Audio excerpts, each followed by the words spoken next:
सभी को नमस्कार। Good morning to everyone. Last class में हमने विद्युत करंट पढ़ना स्टार्ट किया था और उसमें मैंने आपको करंट के बारे में, थोड़ा आवेश के बारे में इनिशियल नॉलेज या जो बेसिक जानकारी है कि वस्तुएं आवेशित होती है तो कैसे आवेशित होती हैं। धनावेशित वस्तु में जहां इलेक्ट्रॉन की कमी होती है, ऋणावेशित वस्तु में इलेक्ट्रॉन की अधिकता होती है। तो अब आगे विद्युत धारा को ही टॉपिक को कंटिन्यू करते हैं और आवेश के बारे में पूरा पढ़ते हैं। विद्युत धारा, इलेक्ट्रिक करंट,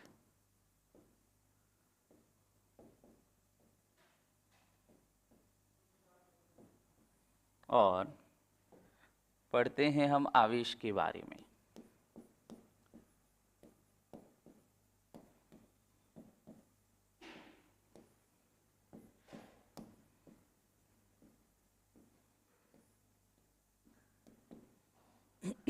अब मन में आ रहा होगा कि सर विद्युत धारा और इसमें पहले आवेश क्या पढ़ा रहे हो। तो भाई विद्युत धारा क्या है? जब ये आवेश गति करेंगे ना तभी विद्युत धारा प्रवाहित होती है। जैसे मैंने आपको कल भी बताया था कि ये तार है, इसमें इस तरफ धारा बह रही है। तो एक्चुअली इस तार में हो क्या रहा है? वैसे ये जो इलेक्ट्रॉन्स है यानी ऋणावेश जो होते हैं, चालक तार है, चालक तार में मुक्त इलेक्ट्रॉन होंगे और ये मुक्त इलेक्ट्रॉन इस विपरीत दिशा में गति कर रहे होते हैं। तो जब ये आवेश गति करता है तभी तो विद्युत धारा आएगी। तो पहले आवेश के बारे में पढ़ लेते हैं, फिर आगे बात करते हैं। तो अगर मैं आवेश के बारे में बताऊं तो क्या कह सकते हैं कि आवेश किसी पदार्थ का वह गुण है, किसी पदार्थ या मैटर का वह गुण है, क्वालिटी है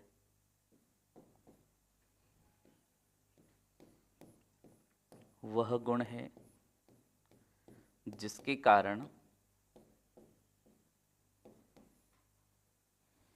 कारण वह पदार्थ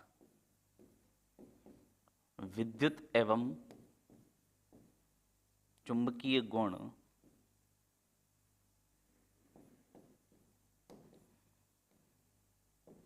इलेक्ट्रिक एंड मैग्नेटिक प्रॉपर्टीज, विद्युत एवं चुंबकीय गुण दर्शाता है तथा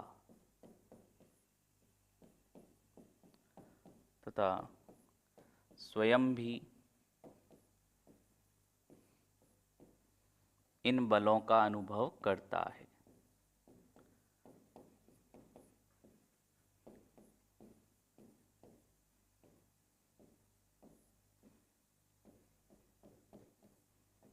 कैसे? अब देखें, एक बार इस बात को समझें। आवेश जो है, चार्ज, किसी भी पदार्थ का वह गुण जिसके कारण वह विद्युत व चुंबकीय गुण दर्शाता है तथा स्वयं भी इन बलों का अनुभव करता है। जैसे अगर मैं बात करूं, एक वस्तु पर ये आपने कुछ आवेश उत्पन्न कर दिया। कितना आवेश? मान लिया Q आवेश आपने इस पर उत्पन्न कर दिया। ठीक है। अब ये आवेश क्या है? बिल्कुल गति नहीं कर रहा, यानी आवेश क्या है? स्थिर अवस्था में है, स्थिर अवस्था में, यानी गति नहीं कर रहा है। तो स्थिर अवस्था में हम क्या देखेंगे कि इस आवेश के चारों ओर अगर मैं कोई दूसरा आवेश लाता हूं, इस आवेश के चारों ओर अगर कोई दूसरा आवेश लाऊंगा तो ये इस आवेश को या तो अपनी ओर खींचेगा या अपने से दूर प्रतिकर्षित करेगा, यानी दूर प्रतिकर्षण होगा या आकर्षण बल जरूर लगेगा। तो ये स्थिर आवेश जो था, यानी जब आवेश गति नहीं करता है तो इसके चारों ओर हम देखते हैं एक विद्युत क्षेत्र पाया जाता है। तो स्थिर अवस्था में जब आवेश होता है तो इसके चारों ओर विद्युत क्षेत्र पाया जाएगा जिसमें कोई भी अन्य चालक पदार्थ या कोई भी अन्य आवेश बल का अनुभव करता है। अब ये होता कैसे देखना, इसको एक बार अगली स्लाइड पे बता रहा हूं कि अगर कोई वस्तु को या किसी भी पदार्थ को हमने धनावेशित किया है, पॉजिटिव चार्ज इस पर लगाया है, धनावेशित वस्तुओं से या धनावेशित चार्ज से, धन आवेश से हम क्या मानते हैं? इनके चारों ओर एक विद्युत क्षेत्र होता है और इस विद्युत क्षेत्र को हम ऐसी बल रेखाओं से दर्शाते हैं। यानी ये लाइंस जहां जहां तक जा रही हैं, लंबवत यानी परपेंडिकुलर इस धन आवेश से बाहर निकलती हुई प्रतीत होती हैं। वाकई में ऐसा नहीं है कि कोई पॉजिटिव चार्ज होगा और उसके बाहर ऐसी लाइनें निकलती हुई दिखाई देंगी, हम ये लाइनें मानते हैं। और ये लाइनें क्या कहलाती है? विद्युत बल रेखाएं। विद्युत बल रेखाएं, इलेक्ट्रिक लाइंस ऑफ फोर्स, विद्युत बल रेखाएं। अगर धन आवेश है तो इससे लंबवत बाहर निकलती हैं, और अगर ये ही कोई ऋण आवेश होता, नेगेटिव चार्ज होता,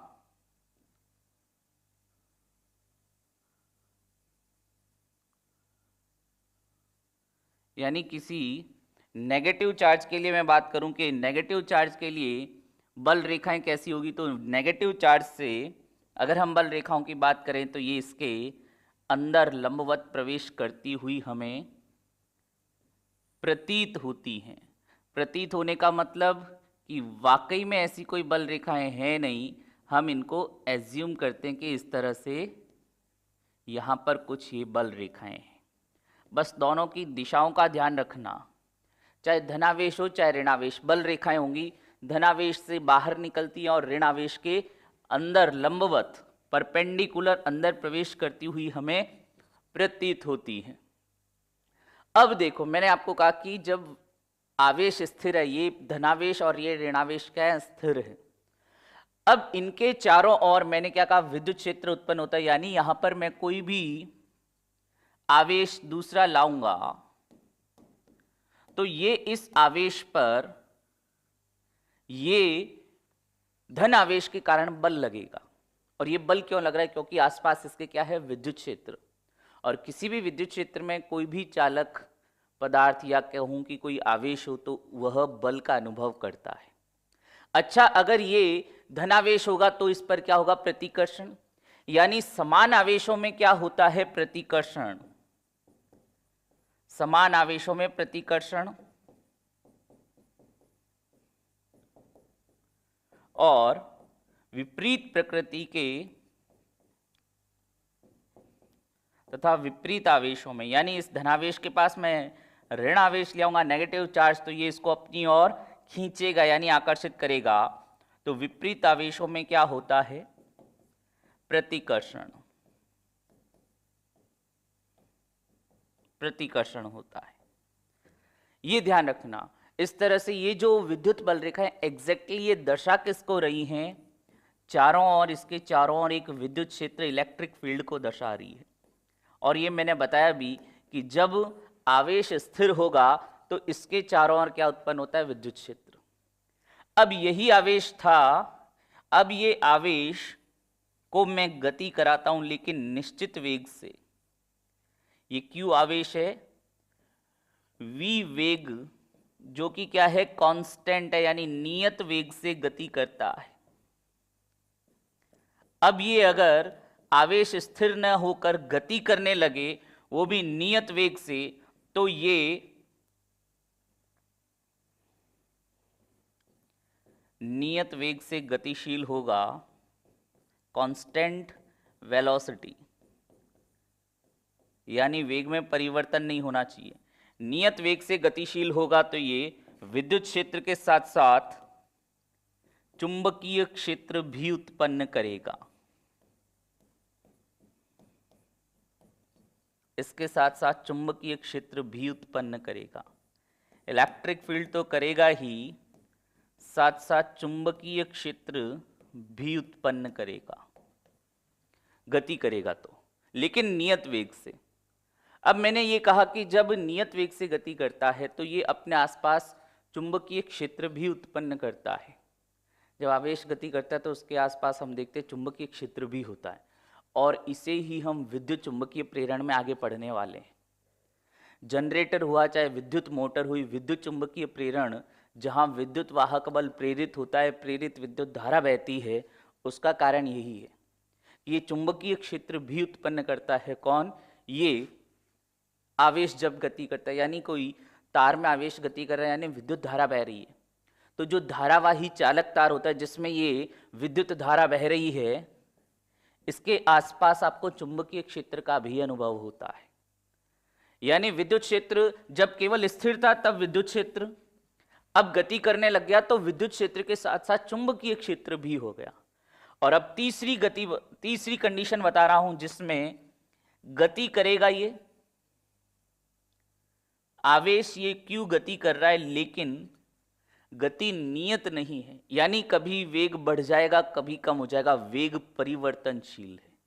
यानी गति तो कर रहा है लेकिन वेग नियत नहीं, कांस्टेंट नहीं है, वेग कभी कम कभी ज्यादा, कभी दिशा बदल रही है। वेग नियत नहीं, परिवर्तित या परिवर्ती वेग, कभी तेज हो रहा है कभी कम हो रहा है कभी ज्यादा हो रहा है। तो ध्यान रखना, ऐसे में विद्युत क्षेत्र होगा, चुंबकीय क्षेत्र भी होगा, और साथ साथ ये विकिरण भी उत्पन्न करेगा, विकिरण या रेडिएशन भी उत्पन्न करेगा। तीनों कंडीशन ध्यान रखें आवेश के लिए कि स्थिर आवेश केवल विद्युत क्षेत्र, स्थिर आवेश के साथ साथ अगर वह ये गति करने लग गया लेकिन नियत वेग से, तो अब ये चुंबकीय क्षेत्र भी उत्पन्न करेगा। और अगर इसके वेग में परिवर्तन हो रहा है तो ये चुंबकीय क्षेत्र के साथ साथ विकिरण भी उत्सर्जित करेगा। ठीक है, तो ये आवेश की प्रॉपर्टीज या कह सकते हैं कि आवेश के गुण क्या होते हैं उसकी बात कर रहे हैं। बाकी कुछ बेसिक गुण होते हैं कि आवेश क्या होता है, संरक्षित होता है।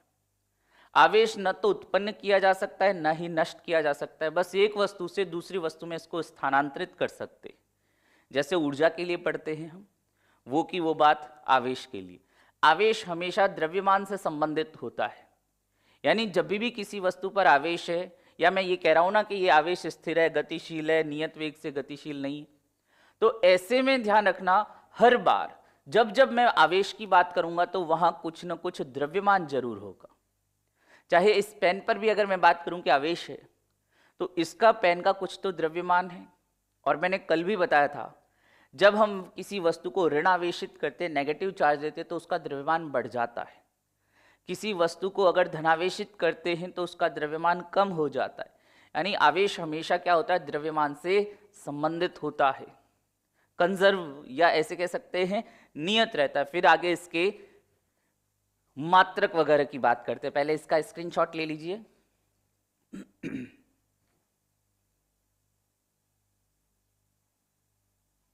स्क्रीनशॉट लें, फिर इसका स्क्रीनशॉट ले लीजिए।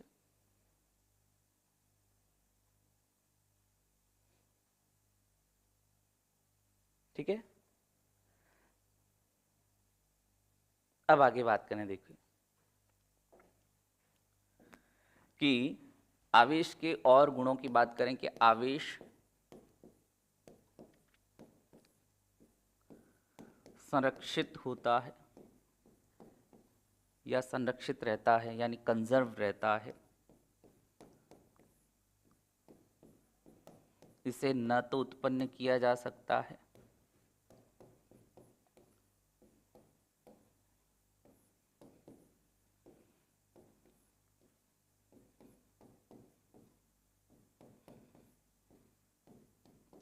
ना ही नष्ट किया जा सकता है।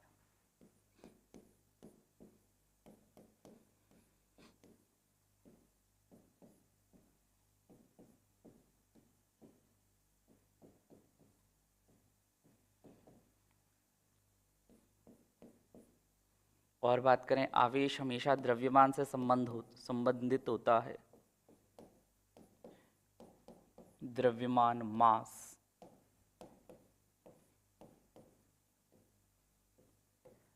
अभी मैंने एक जैसे क्वेश्चन देखा, अभी पूछ रहे हैं कि सर स्केल पर आवेश होता है तो उसमें से विद्युत धारा उत्पन्न क्यों नहीं बहती है। स्केल जो प्लास्टिक का स्केल है, अगर उस पर आवेश होता है तो उसमें विद्युत धारा क्यों नहीं प्रवाहित होती है ना। ठीक है, ऐसा भी मैंने एक कमेंट देखा। तो अब एक बात सुनो, देखो ये भी प्लास्टिक है, वो स्केल भी क्या थी, प्लास्टिक की थी। अगर मैं इस स्केल को टच करूं तो अभी तो मुझे, या इस स्केल को अभी नॉर्मल कंडीशन में अगर मैं कागज के टुकड़ों पर ले जाऊं तो उसको आकर्षित नहीं करती। लेकिन जब मैं इस स्केल या इस मार्कर को भी सर से रगड़ता हूं, बालों से रगड़ता हूं, तो घर्षण के कारण इस पर कुछ आवेश आया है। अब ये आवेशित हो चुका है। क्या इसके खुद के अंदर मुक्त इलेक्ट्रॉन थे? नहीं थे। प्लास्टिक है, कुचालक है। लेकिन अब जैसे ही घर्षण किया तो इस पर कुछ आवेश आ गया। अब वो आवेश देखो, यही है आवेश, ये वाला आवेश, ऐसा आवेश आ गया। अब इसके पास जब मैं कागज के टुकड़े ले जाता हूं तो एक बात हमेशा ध्यान रखना, देखो क्या कागज के टुकड़ों पर कोई आवेश था? नहीं था। कागज के टुकड़े तो क्या थे? उदासीन थे। लेकिन ये जो स्केल पर जो आवेश आया, तो ध्यान रखना, आवेशित वस्तुएं, ये स्केल आवेशित वस्तुएं किसी दूसरे आवेश या उदासीन वस्तु को, दोनों को अपनी ओर आकर्षित कर सकती है। कहने का मतलब क्या है? इस स्केल के पास उदासीन यानी कागज के टुकड़े ले जाऊंगा तो भी आकर्षित करेगी। अगर इस स्केल पर मान लिया धनावेश आ गया, मैं इसके पास ऋणावेश नेगेटिव चार्ज ले जाऊं तो भी उसको भी आकर्षित करेगी। तो ध्यान रखना, अब ये आवेश जब तक रहा तब तक उसने आकर्षित किया, उसके बाद अब इस स्केल में या मार्कर में मुक्त इलेक्ट्रॉन नहीं, अब इससे धारा प्रवाहित नहीं होगी। ठीक है, आगे बात करें। बाल पर वैसे कोई आवेश, ध्यान रखना, ऐसे आवेश नहीं होता। जब घर्षण होता है ना वस्तुओं के मध्य, मैंने आपको बताया प्रेरित, ये जो आवेश प्रेरित होता है, इंड्यूस होता है। जब घर्षण होता है तो क्या होता है? इलेक्ट्रॉनों का आदान प्रदान होता है। इस वजह से घर्षण के कारण भी चार्ज उत्पन्न होता है। ठीक है, आकर्षण केवल विपरीत आवेशों में होता है, विपरीत आवेशों में होता है। इसके अलावा उदासीन वस्तु और आवेशित वस्तु में भी आकर्षण होता है। लेकिन जब मैं बात करूंगा ना प्रतिकर्षण, तो उसके लिए केवल एक ही कंडीशन बनेगी कि समान आवेश है, जैसे प्लस प्लस या माइनस माइनस, तो समान आवेशों में ही प्रतिकर्षण होता है।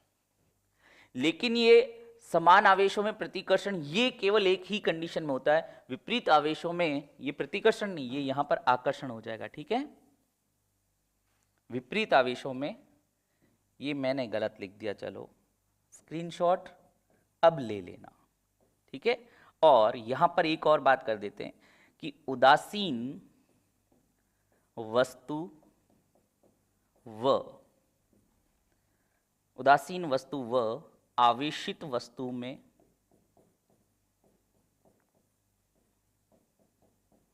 आकर्षण ही होगा। तो अगर दो वस्तुओं के बीच आकर्षण हो रहा है, इसका मतलब क्या है? या तो वो दोनों अलग अलग आवेश वाली हैं, पॉजिटिव और नेगेटिव है, या फिर ऐसे भी हो सकता है कि एक उदासीन है। ठीक है, लेकिन अगर प्रतिकर्षण हो रहा है, तो तय मानना कि प्रतिकर्षण केवल और केवल समान आवेशों में ही होता है, जबकि आकर्षण विपरीत आवेशों में भी हो सकता है और उदासीन वस्तु के साथ भी होता है। ठीक है,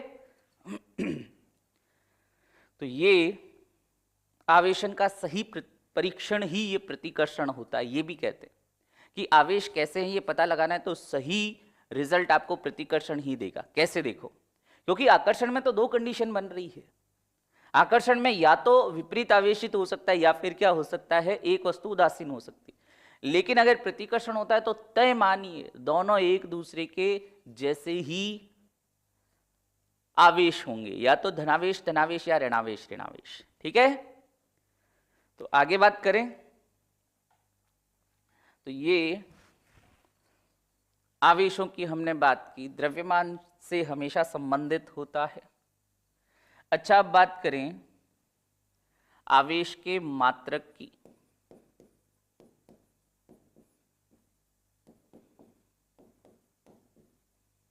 आवेश के मात्रक की बात करें तो कूलाम।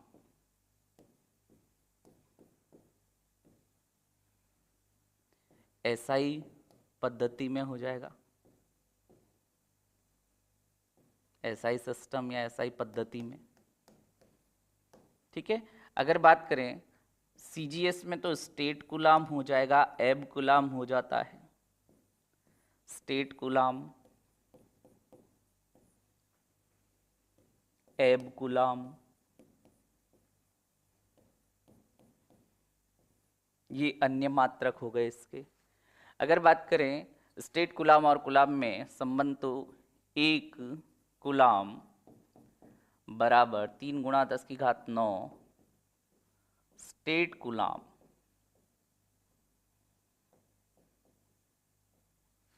3 गुणा 10 की घात 9 स्टेट कूलाम। और अगर बात करें एब कूलाम की तो 1 कूलाम बराबर 1/10 एब कूलाम। अन्य मात्रक ये सीजीएस पद्धति में हम देखते हैं, सीजीएस पद्धति में मात्रक। तो कूलाम ध्यान रखना, और भी मात्रक हैं, केवल यही नहीं है, और भी मैं मात्रक आपको निकाल कर बताऊंगा। जैसे आगे मैं पढ़ाऊंगा आपको क्या कि धारा क्या होती है, आवेश के प्रवाह की दर, ऊपर आवेश नीचे समय। आवेश का मात्रक अगर यहां से पता करना हो तो Q बराबर क्या हो जाएगा, I गुणा टी। I क्या है, विद्युत धारा। विद्युत धारा का मात्रक क्या होता है, एम्पियर, गुणा इंटू टी क्या है, समय। समय का मात्रक क्या होता है, सेकेंड। तो ये एम्पियर इंटू सेकेंड भी आवेश का ही मात्रक है। तो ये इस तरह से आप अगर अलग अलग मात्रक और भी निकालना चाहें तो निकाल सकते हैं, कोई प्रॉब्लम नहीं है। बस तरीका हमेशा ध्यान रखना, और भी ये एम्पियर इंटू सेकेंड भी आवेश का ही मात्रक है। इसलिए ऐसे इतने मात्रक रटा मत करो। अगर फॉर्मूला भी पता है ना कि विद्युत धारा आवेश Q के प्रवाह की दर बटे में समय हो तो उसे दर कहते हैं। तो आवेश के प्रवाह की दर क्या कहलाती है, धारा। धारा का हो गया एम्पियर, समय का हो गया सेकंड, पक्षांतरण किया एम्पियर इंटू सेकेंड, ये आपके पास इसका एक और मात्रक आ गया। अब बात करें कि आवेश क्या है, सदिश है या अदिश। तो ये कैसी राशि है, अदिश राशि, स्केलर क्वांटिटी।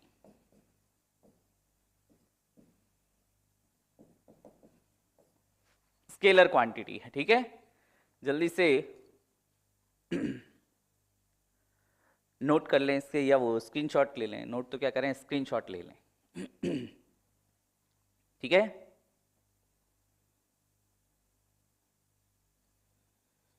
अभी जस्ट इससे रिलेटेड क्वेश्चन करते हैं, देखना। अभी न्यूमेरिकल भी करता हूँ, न्यूमेरिकल की भी बात करते हैं। अभी विद्युत धारा आ गई। चलो, ये आवेश की बात कर ली हमने कि आवेश क्या होता है और आवेश किस तरह से प्रवाहित होता है, विद्युत धारा। तो अगला अब हम बात कर सकते हैं कि विद्युत धारा क्या होती है, और यहीं से आपके जो क्वेश्चन बनने भी स्टार्ट हो जाएंगे। जैसे आवेश पढ़ने के बाद अब आगे बात करते हैं विद्युत धारा, इलेक्ट्रिक करंट।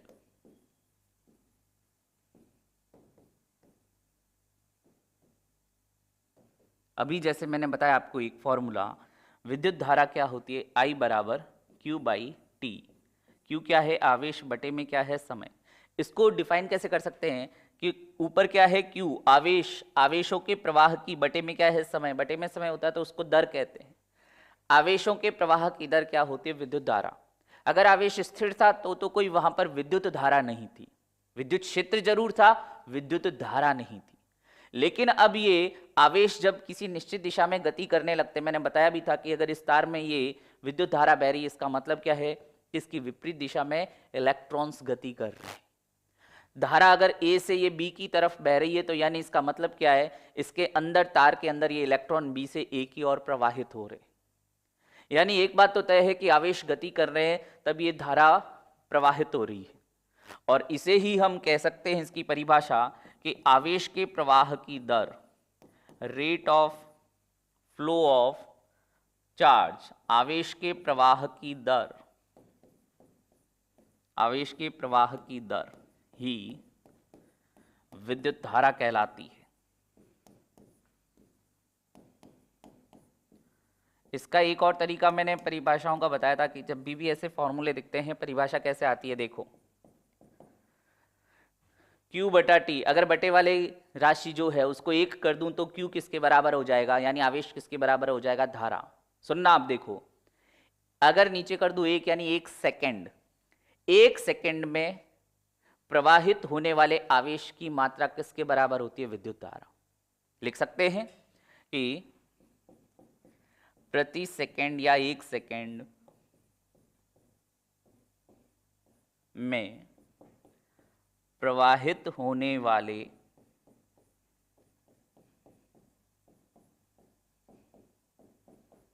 आवेश की मात्रा विद्युत धारा कहलाती है या इसके बराबर होती है। विद्युत धारा मात्रक की बात करता हूं, देखो यहां पर मात्रक क्या हो जाएगा, एम्पियर सभी को याद है,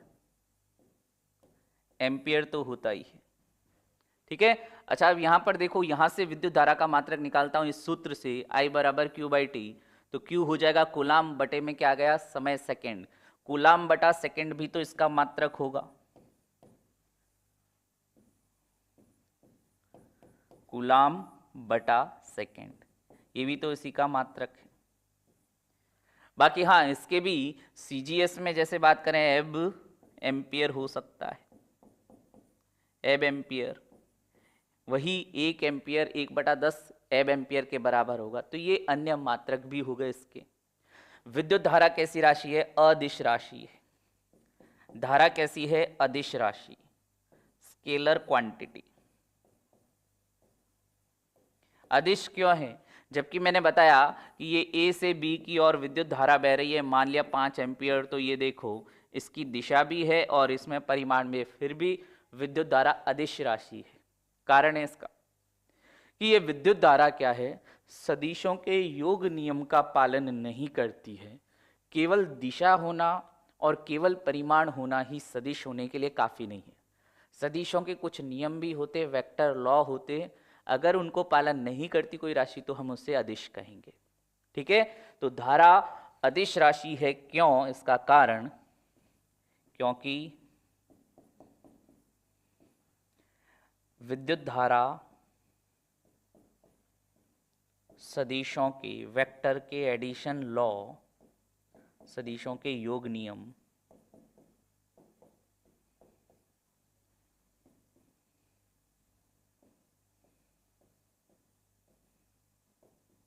एडिशन लॉ, योग नियम का पालन नहीं करती।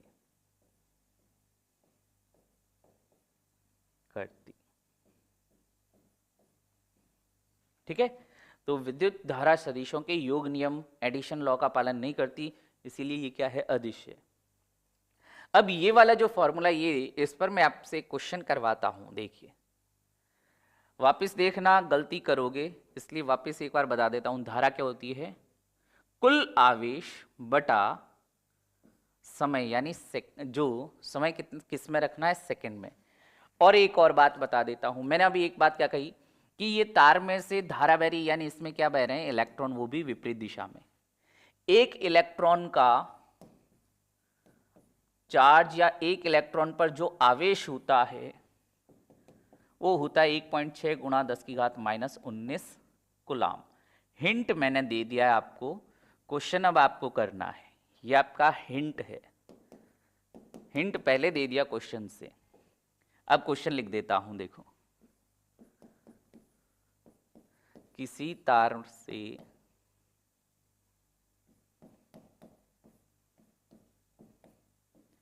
एक सेकंड में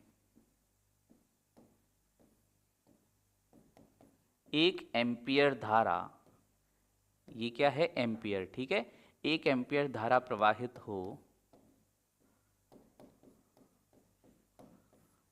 तो तार से बहने वाले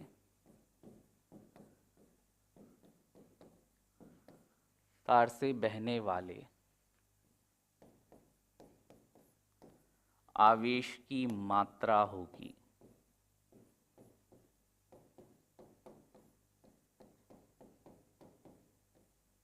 ठीक है, ये लीजिए आपके सामने क्वेश्चन है, ऑप्शन साइड में दे देता हूं।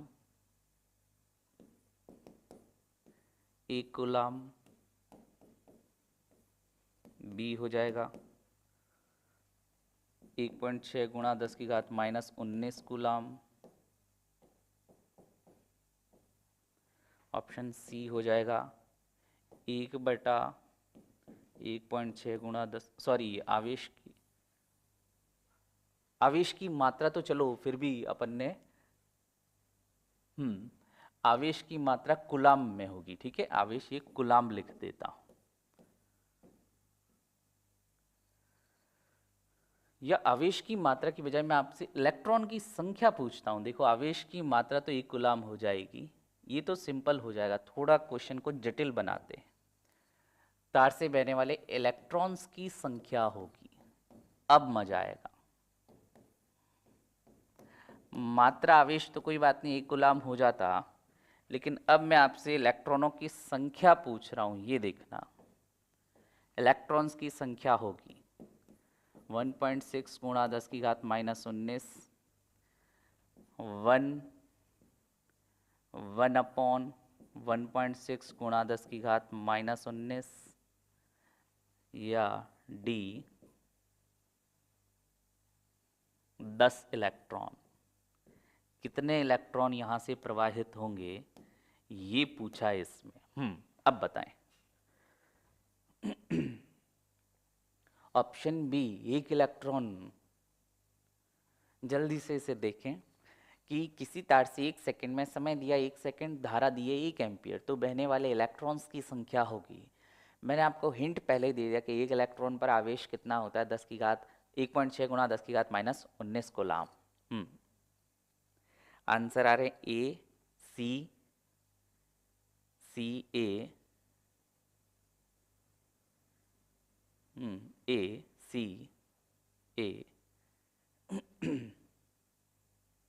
चले हम इसकी एक बार आंसर की बात करते हैं। अब देखो जब मैं पहले लिख रहा था वो सिंपल क्वेश्चन था क्या कि आवेश की मात्रा बताओ, तो देखो विद्युत धारा I बराबर क्या होता है Q/T, ठीक है, Q/ क्या होता है T। अब ये Q क्या है, आवेश की मात्रा, ठीक है, आवेश की मात्रा। अगर अपन पहला वाला क्वेश्चन करते तो 1 कूलाम चला जाता, क्योंकि विद्युत धारा 1 एम्पियर, समय 1 सेकंड, तो ये 1 × 1 क्या हो जाता, आवेश की मात्रा 1 कूलाम। तो अब हमें ये तो पता चल गया कि Q बराबर क्या है 1 कूलाम, लेकिन आंसर ये नहीं है, ये तो आवेश की मात्रा ये क्या 1 कूलाम, और हमें क्या पता है कि कुल आवेश कितना बहा है 1 कूलाम। एक तो बात तय हो गई, लेकिन हम इनसे क्वेश्चन में आवेश न पूछकर पूछा इलेक्ट्रॉनों की संख्या कितनी होती है। अब देखो वो गणित में आप रूल लगाते हैं ना कि चूंकि 1 इलेक्ट्रॉन पर आवेश इतना है, या 1.6 गुणा 10 की घात -19 कूलाम आवेश प्रवाहित होता है, तो कितने इलेक्ट्रॉन गुजरेंगे, 1 इलेक्ट्रॉन। अब यहां पर कितना आवेश गुजरा है 1 कूलाम, तो क्या हो जाएगा 1 कूलाम बटा 1.6 गुणा 10 की घात -19। कैसे देखो, ये आवेश की मात्रा, कुल आवेश की मात्रा क्या है, जितने इलेक्ट्रॉनों की संख्या गुणा 1 इलेक्ट्रॉन का आवेश। भाई 1 इलेक्ट्रॉन अगर गुजरा होगा, सुनना देखो, 1 इलेक्ट्रॉन अगर गुजरा होगा तो उस 1 इलेक्ट्रॉन का आवेश इंटू 1 कर दो, ये आवेश की कुल मात्रा गई। 2 इलेक्ट्रॉन गुजरते तो 2 से 1 इलेक्ट्रॉन के ये जो आवेश को गुणा कर दो, कुल आवेश आ जाएगा। 3 इलेक्ट्रॉन गुजरते तो 3 से गुणा कर दो इलेक्ट्रॉन के आवेश को। तो हमने क्या मान लिया कि n इलेक्ट्रॉन गुजरे वहां से, तो ये कुल आवेश कितना है 1 कूलाम। हमने मान लिया n इलेक्ट्रॉन गुजरे, 1 इलेक्ट्रॉन का आवेश कितना हो गया 10 की घात -19, 1.6 से गुणा कर दो। अब कुछ नहीं, पक्षांतरण कर दो तो ये इलेक्ट्रॉनों की संख्या आ जाएगी। कितना हो जाएगा, n बराबर 1/1.6 गुणा 10 की घात -19 इलेक्ट्रॉन। इसको जब पक्षांतरण सॉल्व करेंगे तो 6.25 समथिंग गुणा 10 की घात 18 आएगा, ठीक है। तो ये ध्यान रखना कि कईयों के आंसर ए आया है, तो उन्होंने क्या किया है कि इस आवेश को सीधा यही मान लिया। ये तो आवेश था, इलेक्ट्रॉनों की संख्या अगर पता करनी है तो इसका इन्वर्स करना। वापस बता देता हूं। देखो धारा 1 एम्पियर दी थी, टी समय भी 1 एम्पियर दिया था, यानी क्यू क्या हो गया 1 कूलाम। ये Q क्या है? आवेश की कुल मात्रा है। जितने इलेक्ट्रॉन गुणा किससे कर दो एक इलेक्ट्रॉन का आवेश, तो आपके पास कुल आवेश आ जाएगा। अब कुल आवेश आपके पास क्या था? 1 कूलम। n मान लिया हमने कि n इलेक्ट्रॉन गुजरे होंगे वहां से। एक इलेक्ट्रॉन का आवेश कितना हो गया? 1.6 गुणा 10⁻⁻19 पक्षांतरण करते ये आ जाएगा। ठीक है, तो ये ध्यान रखें, इस तरह से भी क्वेश्चन बन सकते हैं। न्यूमेरिकल्स के नाम पर क्वेश्चन कैसे भी बनाए आ जाना चाहिए। ठीक है, Q बराबर NE, यही एग्जैक्टली यही फॉर्मूला। ठीक है, आवेशों की सॉरी ये इलेक्ट्रॉनों की संख्या और ये एक इलेक्ट्रॉन का आवेश। आगे बात करें, स्क्रीनशॉट ले लीजिए, फिर आगे बात करते हैं। अच्छी बात है, राइट है तो आगे एग्जाम में भी राइट करना है, ये ध्यान रखना।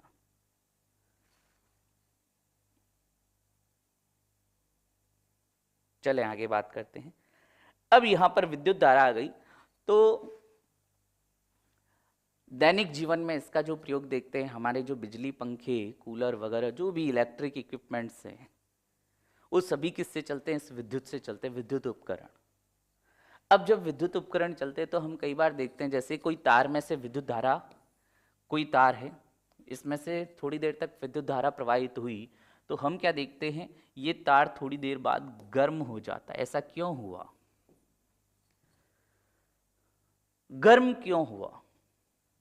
क्योंकि हम तो क्या जानते हैं कि ऊर्जा, यहां पर गर्म होना यानी कौन सी ऊर्जा है? ऊष्मा ऊर्जा, हीट एनर्जी।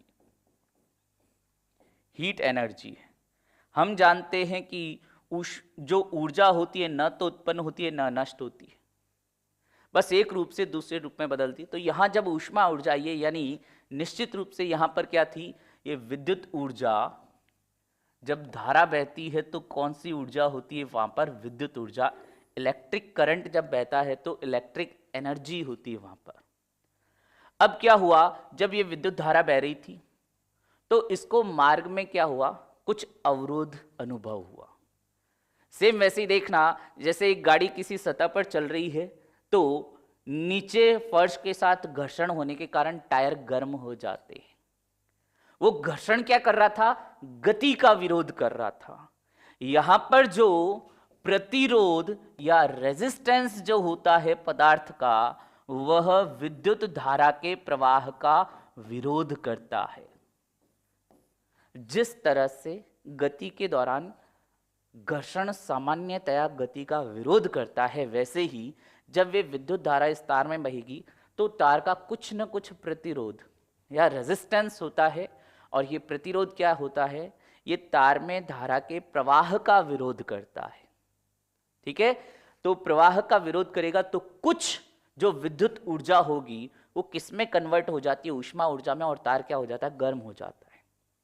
ऐसे पदार्थ जिनका प्रतिरोध रेजिस्टेंस ज्यादा होगा वो ज्यादा गर्म होंगे, और जिनका प्रतिरोध कम होगा वो कम गर्म होंगे।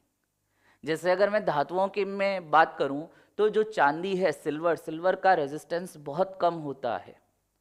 ऊष्मा के रूप में, या ऐसे कहूं कि वो ऐसे तार कम गर्म होंगे। वहां पर विद्युत परिपथ में अगर ऐसे चांदी के तार लगा दे, हालांकि पॉसिबल नहीं होता, हमारे यहाँ तो नॉर्मल तार ले जाते हैं तो लोग उनकी ही चोरी कर लेते हैं, तो चांदी के तारों का क्या हाल होगा? चांदी के तार लगा दिए तो उसके बाद विद्युत की चोरी नहीं होगी, विद्युत के तारों की ही चोरी हो जाएगी। बट ये ध्यान रखना कि पदार्थ के अंदर वह गुण जिसके कारण वह विद्युत धारा के प्रवाह का विरोध कर पाता है, वही क्या कहलाता है? तार का प्रतिरोध कहलाता है। अब ये प्रतिरोध से काफी क्वेश्चन बनते हैं, प्रतिरोध के मात्रक से लेकर प्रतिरोधों की तुलना तक, किसका प्रतिरोध ज्यादा किसका प्रतिरोध कम, ग्राफ वगैरह भी बनते हैं यहाँ। तो अगर मैं बात करूं प्रतिरोध, अगला टॉपिक हो जाएगा हमारा विद्युत धारा के बाद प्रतिरोध, रेजिस्टेंस,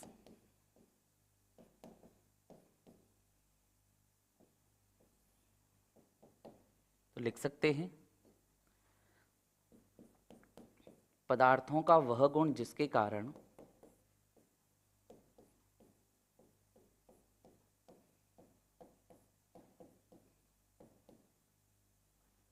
या पदार्थों का वह गुण जो उनमें से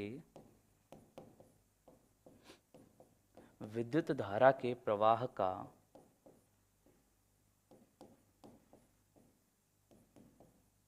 या विद्युत धारा के प्रवाह को या प्रवाह का विरोध करता है, पदार्थ का प्रतिरोध कहलाता है। पदार्थ का प्रतिरोध रेजिस्टेंस कहलाता है।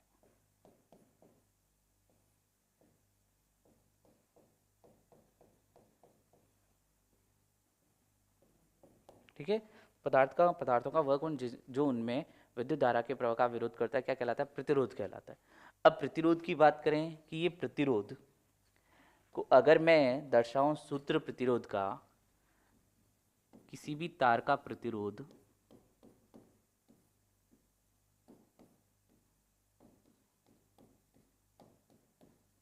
ये अगर आप समझना चाहते हैं तो इसके लिए हम एक पहले नियम की बात करते हैं, ओम का नियम।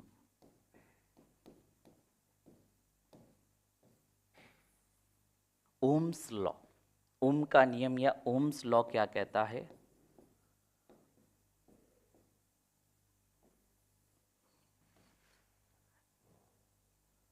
देखो, हम अगर जैसे हमारे घर में या कहीं भी ऑफिस में लाइट चली जाती है तो हम देखते हैं एक इन्वर्टर होता है। इन्वर्टर होता है, इसके पास कुछ बैटरियां जुड़ी हुई रहती है, बैटरियां जुड़ी रहती है। ये इन्वर्टर क्या करता है? इन बैटरियों से ऊर्जा लेता है। इन्वर्टर क्या करता है? बैटरियों से जो डायरेक्ट करंट यानी डीसी प्राप्त होती है उसको किस में कन्वर्ट करता है? एसी में। और आपके घर में क्या आ जाती है? लाइट आ जाती है।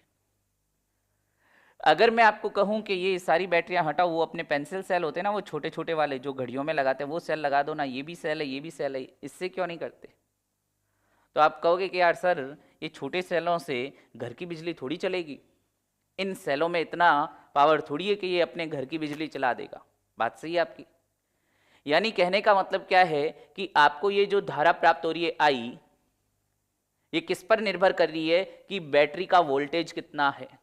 या ऐसे कहूं कि परिपथ में जो बहने वाली धारा होती है वो किसके समानुपाती होती है? वोल्टेज के। धारा जितना वोल्ट, जितने ज्यादा वोल्ट की बैटरी लगाओगे ना, धारा भी उतनी ही ज्यादा प्राप्त होगी। अब मैंने आपको बताया था कि जब भी ये समानुपाती का निशान हटाकर बराबर लगाना हो तो कुछ मत करो, एक नियत राशि से क्या गुणा कर दो या भाग कर दो, या ऐसे कह सकता हूं 1/8 से गुणा कर दिया हमने। पक्षांतरण करते ही हमारे पास क्या आ जाता है? V बराबर I गुणा R, जहां पर ये R क्या है? तार का प्रतिरोध। तार के सिरों पर लगाया गया वोल्टेज उसमें बहने वाली धारा के समानुपाती होता है। तो जितना ज्यादा वोल्टेज लगाओगे धारा उतनी ही ज्यादा होगी। वोल्टेज जितना ज्यादा, धारा भी ज्यादा। समानुपाती का निशान हटाकर हमने बराबर लगाया तो I बराबर क्या हो गया? V बटा R। V बराबर क्या हो गया? I गुणा R। जल्दी से R का मात्रक बताएं। V क्या है? ये वोल्टेज है। वोल्टेज को अपन नापते हैं वोल्ट में। तार के सिरों पर वोल्टता,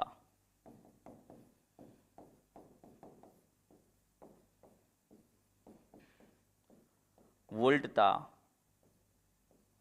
V। ठीक है, वोल्टेज में नापते हैं इसे वोल्ट, इसका मात्रक क्या हो जाएगा? वोल्ट। और I क्या हो जाएगी? धारा। धारा का मात्रक आपको पता है एम्पियर होता है। तो जल्दी से मुझे R का मात्रक, R या प्रतिरोध का मात्रक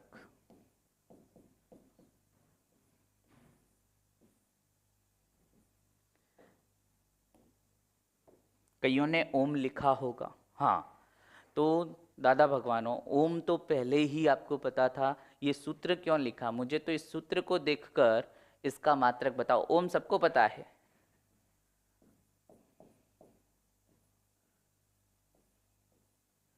ओम सबको पता है।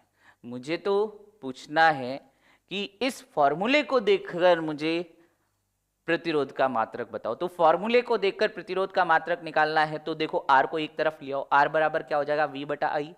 वी क्या है वोल्ट बटा आई क्या है मीटर, सॉरी एम्पियर।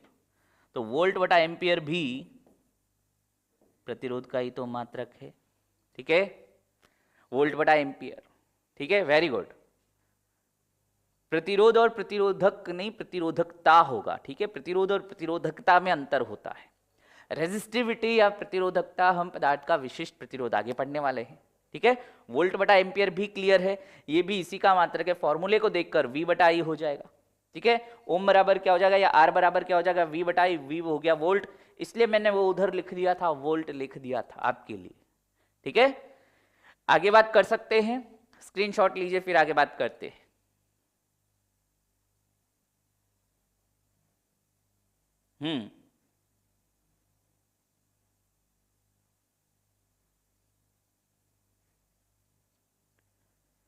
हाँ, वो एक बैटरी का मैक्सिमम वोल्टेज क्या होता है 12 वोल्ट, उस ऐसी कई बैटरीज रख सकते हैं जब आपको ज़्यादा अगर उपकरण चलाने हैं तो, ठीक है।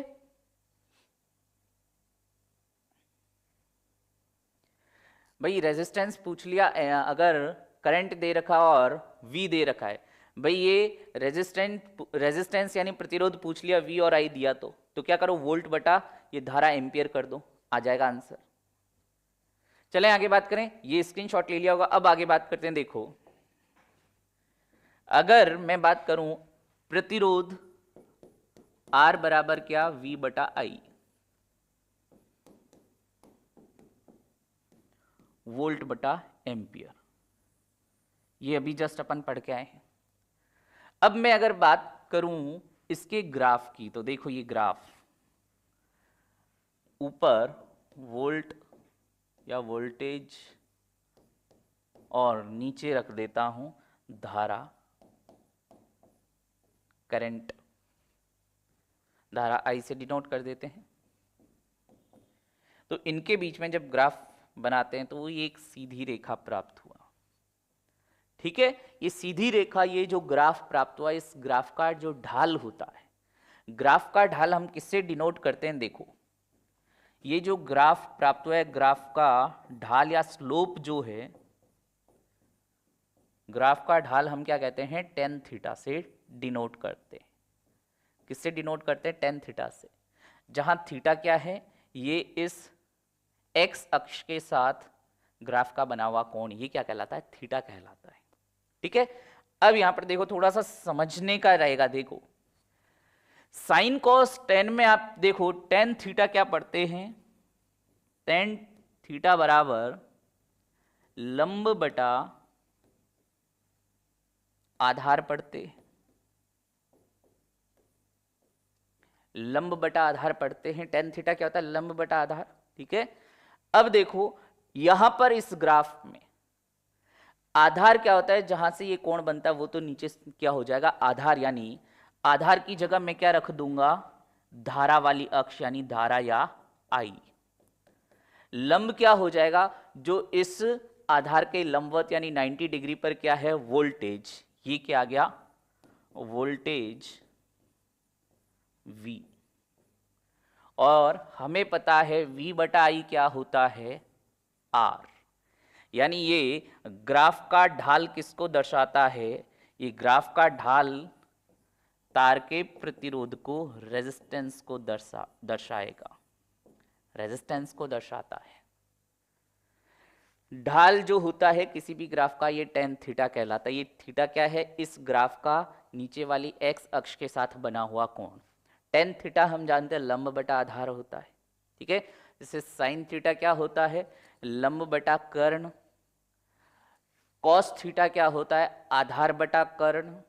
और टेन थीटा क्या होगा, लंब बटा आधार। लंब हो गया, यहां पर देखो लंब क्या है वोल्टेज V, और आधार क्या है ये धारा I, यानी इस ग्राफ का जो ढाल है क्या कहलाएगा, टेन थीटा किसके बराबर होता है, R के बराबर। अब यहां पर मैं आपसे क्वेश्चन पूछता हूं, पहले से तो इसका एक स्क्रीनशॉट ले लीजिए,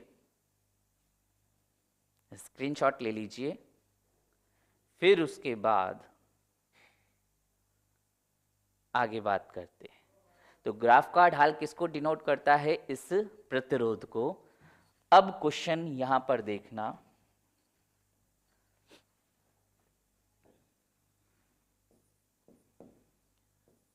दो तार ए व बी के लिए ग्राफ वोल्टेज और धारा का, ठीक है, V और I वोल्टेज और धारा का इस प्रकार है, या ग्राफ निम्नलिखित है।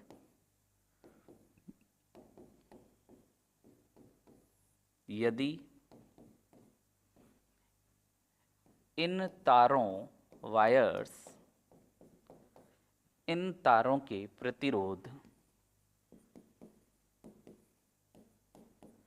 क्रमशः RA व RB है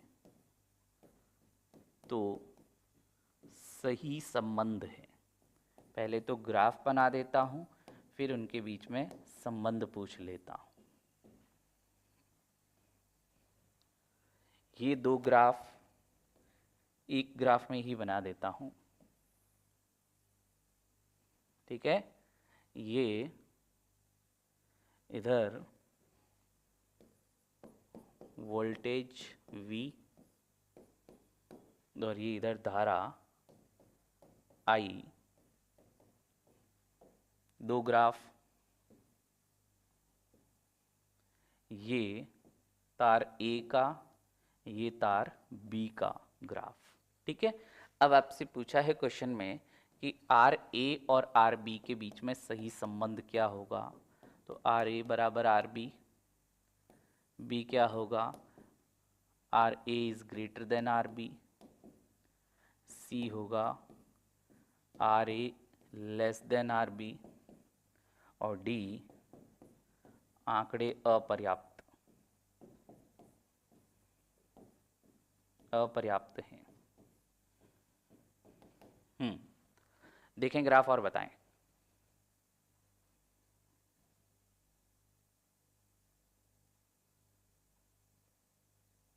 बताएं किसका प्रतिरोध ज्यादा होगा, ऐसे ग्राफ दिया है तो। दो तार ए और बी के लिए ग्राफ वी आई का, वी और आई यानी वोल्टेज और धारा का जो ग्राफ है निम्नलिखित, यदि इन तारों के प्रतिरोध आर ए और आर बी हैं तो सही संबंध है। तार ए का और तार बी का ग्राफ बनाया है और पूछा है, बताएं, देखें।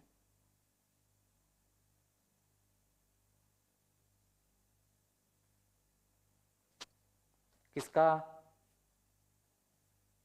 रेजिस्टेंस ज्यादा है, किसका प्रतिरोध ज्यादा है?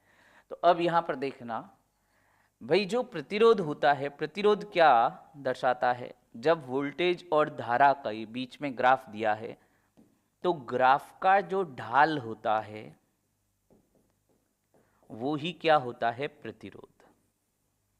कोई बहुत ज्यादा आपको फॉर्मूला वगैरह याद करने की जरूरत नहीं। अगर ये भी पता था ना कि ग्राफ का ढाल किसको दर्शाएगा? आर को। अब एक सिंपल सी बात, कॉमन सी बात, वो वी आई वगैरह सब छोड़ो, एक बात मुझे तो केवल इन दो में बताओ कि ये जो ढाल B है और ये ढाल A है, इनमें से ज्यादा ढलान किसमें, यानी किसका ढाल ज्यादा है? तो जब अगर ढाल पता करना हो तो इन दोनों को क्या मान लो? फिसल पट्टी मान लो। स्कूल में जब फिसल पट्टी, आप कई बार स्कूल में, पार्क में, कई जगह फिसल पट्टी पर बैठे होंगे, तो ये मान लीजिए A और B ये दो फिसल पट्टी हैं। ज्यादा फिसलने में मजा किस में आएगा? बी वाली में या ए में? भाई ए का ढाल कम है तो इसमें से जब फिसलोगे धीरे धीरे पहुंचोगे। बी का ढाल बहुत ज्यादा है तो यहां से पहुंचोगे बी से तो नीचे बहुत तेजी से पहुंचोगे। तो ढाल किसका ज्यादा हुआ? बी का। ये तो अपना नॉर्मल तरीका हुआ कि ग्राफ का ढाल जिसका ज्यादा यानी बी का ज्यादा है, यानी प्रतिरोध किसका ज्यादा होगा? बी का। ये तो एक नॉर्मल तरीका हो गया।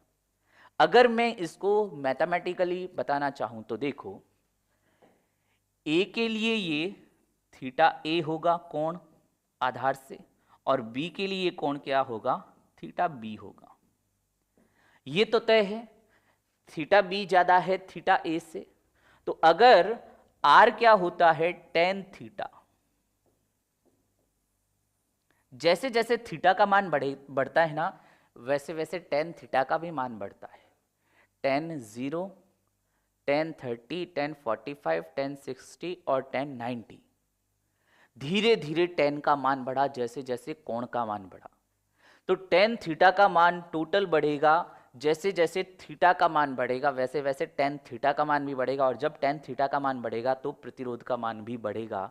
यानी जो थीटा बी यानी जो बी तार है उसका प्रतिरोध भी क्या होगा, ज्यादा होगा। ठीक है। हाँ, अब एक और बात सुनो, उल्टा हो जाता। जैसे अभी एक कमेंट देखा मैंने कि सर ये वी आई की जगह आई वी होता। यानी सुनना अब एक बात, अगर मैं यहां पर वोल्टेज की जगह कर देता धारा और यहां धारा की जगह कर देता वोल्टेज, अगर ऐसा कर देता तो फिर देखो आपको फिर कोण इधर से मानने पड़ते, धारा के साथ कोण इधर से बनाते, फिर यानी एक तरह से ये ग्राफ को उल्टा कर देते। फिर अब देखो ज्यादा कोण किसका होता, ए वाले का, तो ए तार ज्यादा प्रतिरोध वाला होता। बाकी आपको हमेशा जैसे वी आई कर्वेचर ये इस तरह से धारा नीचे होती है, ये हमेशा ध्यान रखना। कई बार एग्जामिनर क्या होता है आपको चेक करने के लिए क्या करता है, धारा की जगह वोल्टेज रख देगा और वोल्टेज की जगह धारा कर देगा, तो आंसर उल्टा हो जाएगा, तो ए वाला आंसर ज्यादा होगा। ठीक है, तो ये आंसर क्या हो गया इसका, सी। स्क्रीनशॉट ले सकते हैं, फिर आगे बढ़ते हैं।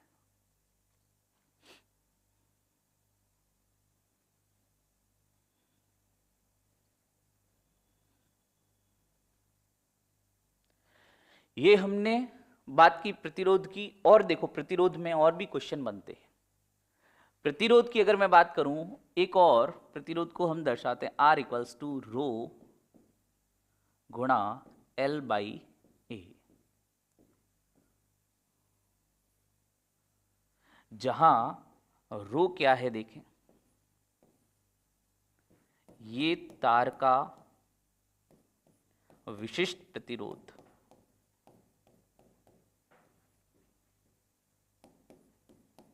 स्पेसिफिक रेजिस्टेंस या प्रतिरोधकता कहते हैं इसे। अभी पूछ रहे थे कि सर प्रतिरोधकता क्या होती है, यही है प्रतिरोधकता, तार का विशिष्ट प्रतिरोध या इसे प्रतिरोधकता।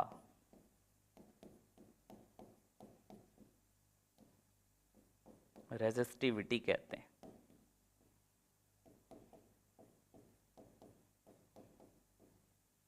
ठीक है, एल क्या हो जाएगा, तार की लंबाई, जो तार है उस तार की लंबाई एल हो जाएगी, और ए हो जाएगा तार का क्रॉस सेक्शन एरिया, तार का अनुप्रस्थ काट क्षेत्रफल।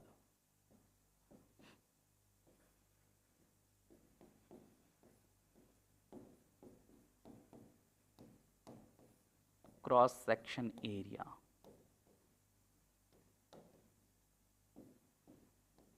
या इसे नॉर्मल शब्दों में बोलना चाहें तो तार की मोटाई कह सकते हैं। ठीक है, तार का जो क्रॉस सेक्शन एरिया है वो हो गया ए, रो हो गया तार का विशिष्ट प्रतिरोध या प्रतिरोधकता, एल क्या हो गया तार की लंबाई। तो अब यहां पर प्रतिरोध किस किस पर निर्भर करता है ये बताने जा रहा हूं। देखो, ये विशिष्ट प्रतिरोध प्रत्येक पदार्थ के लिए नियत होता है। जैसे सोने का विशिष्ट प्रतिरोध फिक्स है, चांदी का विशिष्ट प्रतिरोध फिक्स है, तो ये तो रो तो क्या हो गया, नियत हो गया। तो अब ये तार की लंबाई और तार की मोटाई पर ये प्रतिरोध निर्भर करेगा। और इनके अलावा जो तार का तापमान, यानी गर्म है तार या ठंडा तार है, सामान्यतः जैसे जैसे हम तापमान बढ़ाते हैं चालक तारों का प्रतिरोध बढ़ता है। तो ये अल्टीमेटली प्रतिरोध किस किस पर निर्भर कर रहा है, वो तार की लंबाई पर, वो तार की मोटाई या इसके अनुप्रस्थ काट क्षेत्रफल पर, और तीसरा क्या हो जाएगा, तार के तापमान पर। इन तीन चीजों पर निर्भर करता है। अच्छा उल्टा पूछ लूं अगर मैं कि ये तार का विशिष्ट प्रतिरोध या प्रतिरोधकता किस पर निर्भर करेगा, तार का विशिष्ट प्रतिरोध या प्रतिरोधकता किस किस पर निर्भर करेगा, इस बारे में एक ही क्वेश्चन में आपसे ये पूछ रहा हूं, सुनना कि क्या तार का विशिष्ट प्रतिरोध या ये जो प्रतिरोधकता अपन ने लिखी है रेजिस्टिविटी, इसकी लंबाई व मोटाई पर निर्भर करेगा।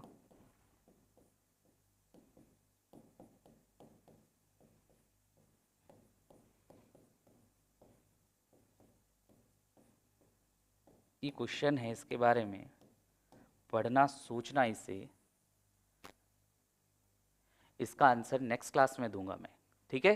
तो ये ध्यान रखना, R बराबर रो एल बाई ए, ये तो प्रतिरोध के लिए हमने देखा, प्रतिरोध के सूत्र में लंबाई आया, अनुप्रस्थ काट क्षेत्रफल आया, लेकिन ये रो क्या होता है, पदार्थों के लिए फिक्स होता है, सोने का फिक्स है, चांदी का फिक्स है, ठीक है। तो ये अल्टीमेटली तार का प्रतिरोध लंबाई और मोटाई पर निर्भर करता है, साथ साथ तापमान पर भी निर्भर करता है। मेरा क्वेश्चन यहाँ पर ये है आपके से कि क्या तार का विशेष प्रतिरोध इसकी लंबाई व मोटाई पर निर्भर करेगा क्या, ठीक है। तो इसका आंसर दूंगा मैं नेक्स्ट क्लास में, बाकी बात करते हैं नेक्स्ट क्लास में। स्क्रीनशॉट ले लीजिए, फिर थैंक यू वेरी मच कर देता हूँ, स्क्रीनशॉट ले लीजिए, ठीक है। तो बाकी बात करते हैं नेक्स्ट क्लास में, थैंक यू वेरी मच।